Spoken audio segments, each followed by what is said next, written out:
Hello, and welcome to our English listening practice video. Today's story will help you improve your listening skills and pronunciation in English. I suggest pausing after each sentence and trying to repeat what you hear. This is the story of Grace, a 44-year-old veterinarian in Dallas, who rescued a stray dog and began receiving mysterious flight-coded notes. What started as a simple act of kindness led her into an unexpected romance that changed everything she thought she knew about love. Let's go to the story. My name is Grace. I'm 44 years old. I live in Dallas, Texas.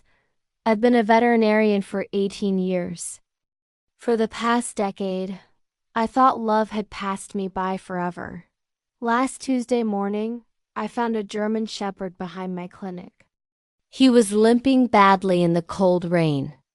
His left paw was bleeding terribly. His ribs showed through matted, dirty fur. But his dark brown eyes held something I hadn't seen in years, hope mixed with complete trust, like he somehow knew I was his last chance for survival. I brought him inside carefully, whispering gentle words. I wrapped him in my favorite soft blanket, the blue one my grandmother had made.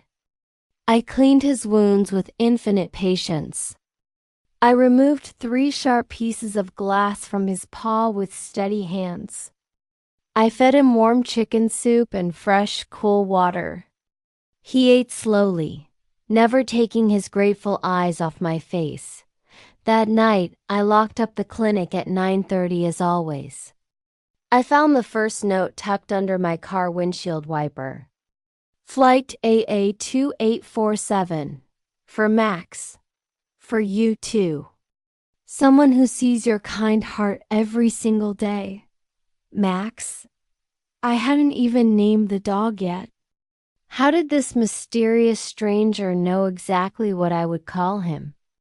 My life was predictably simple before this happened. I lived alone in a small white house with faded blue curtains. My garden was completely full of stubborn weeds. Every morning at exactly 6:15, I made green tea in the same chipped blue mug my mother had given me 20 years ago. Every evening at 8 sharp, I heated soup from a can and ate while watching the evening news in complete silence. 20 long years of the exact same routine. Safe, predictable, but completely and utterly empty. The next morning brought another carefully written note. Someone had slipped it silently under my clinic door during the night. Flight DL4521. The dog knows your lonely heart better than you do. You should trust his instincts about people. He sees what you've forgotten how to see. Your secret admirer who watches your daily kindness. I checked all the security cameras twice, studying every frame. I watched the grainy video footage from midnight to morning. Nothing unusual. Just shadows dancing in the Texas wind and my own growing confusion. Max stayed protectively close to me at the clinic every single day. When nervous clients came in with their sick pets, he would sit perfectly still by my feet, somehow radiating calm energy.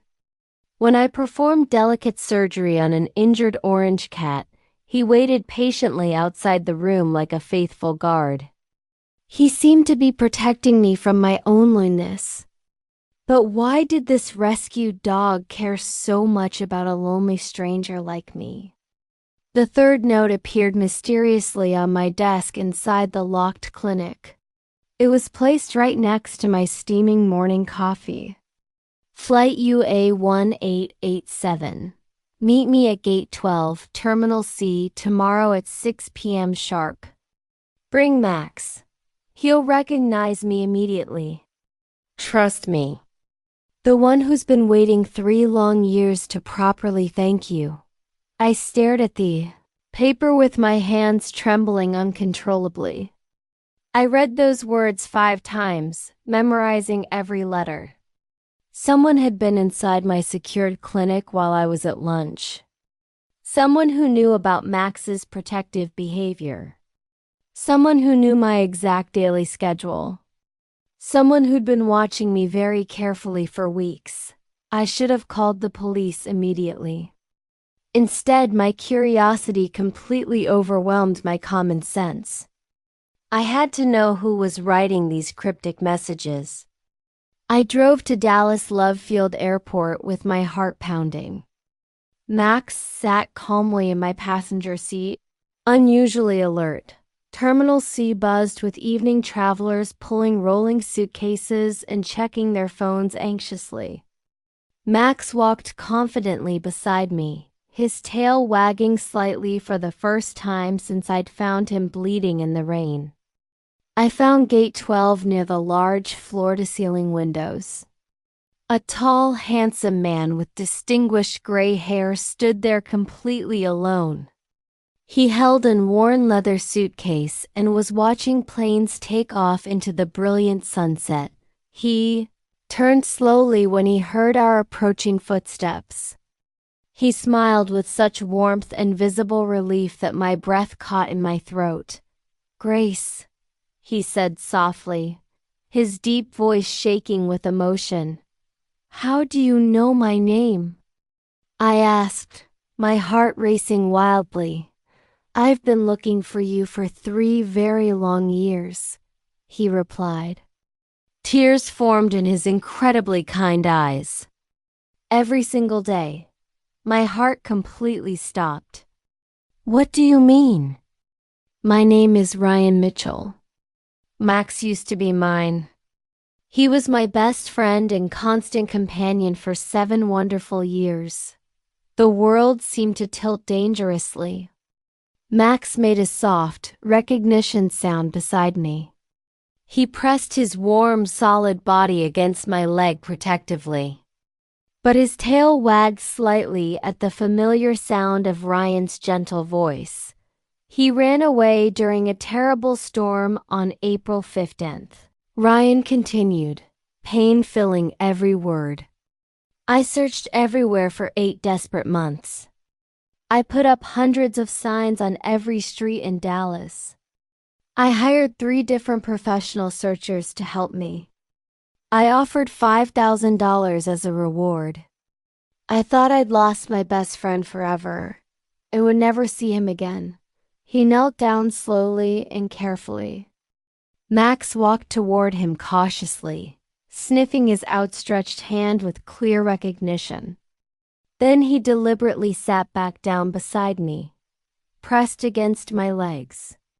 His choice was unmistakably clear. "He's choosing his family," Ryan whispered with wonder and tears.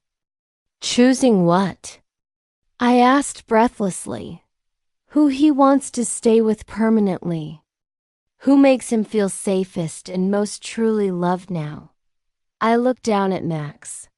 His intelligent brown eyes were focused entirely on me, not on Ryan. His loyalty was crystal clear and deeply moving. "I work as a commercial pilot for American Airlines," Ryan explained, his voice growing stronger. "I've been flying the same routes for 22 years.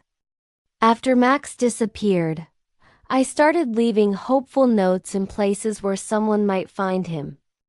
Every animal hospital within 50 miles. Every animal shelter in North Texas. I used flight codes because that's my entire world. My life is all about flights and bringing people safely home to the ones they love. But how did you know I had him?" I asked, completely fascinated.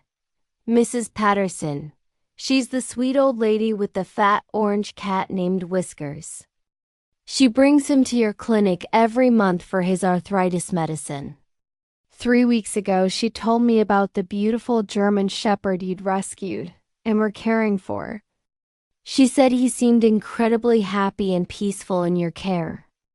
I came by your clinic last Tuesday during lunch. I saw him through your window, sleeping contentedly in the warm sunshine like he absolutely belonged there. I felt tears welling in my eyes. Why didn't you just knock on my door? Because I could see he was truly happy for the first time in years. Really content and peaceful. And you? Ryan stepped closer carefully, his eyes never leaving mine. You looked like you needed his friendship and love just as much as he needed your professional care and gentle heart. I stood there in the busy, echoing airport. People rushed past with their heavy luggage and worried expressions. Flight announcements echoed overhead constantly. Max sat calmly between us like a living bridge connecting two lonely, searching hearts. I have something very important to tell you, Ryan said quietly, his voice barely audible above the constant airport noise.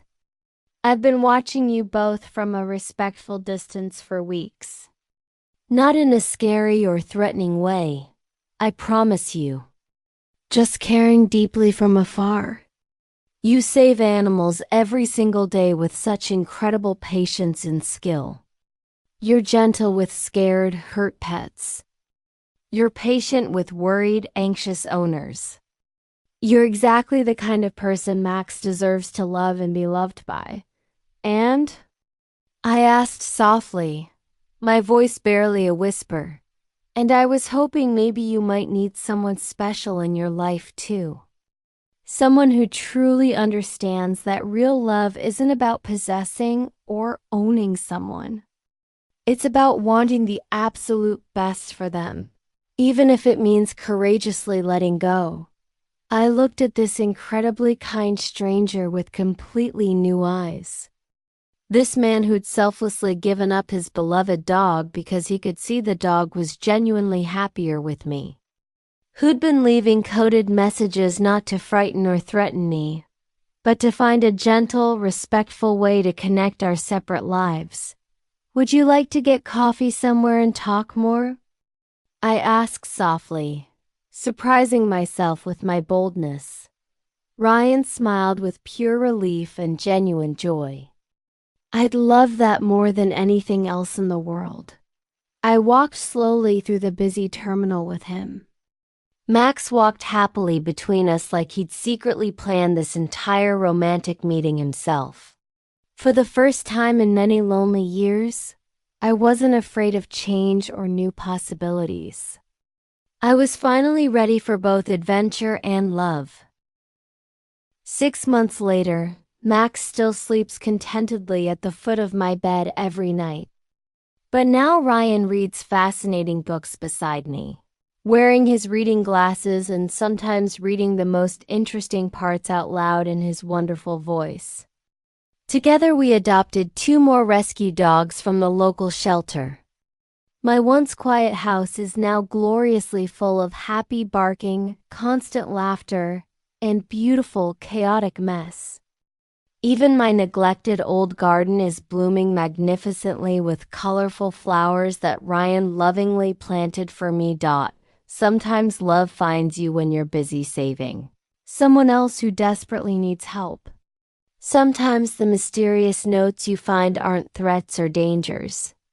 They're precious invitations to a much bigger, fuller, more wonderful life than you ever dared to imagine possible.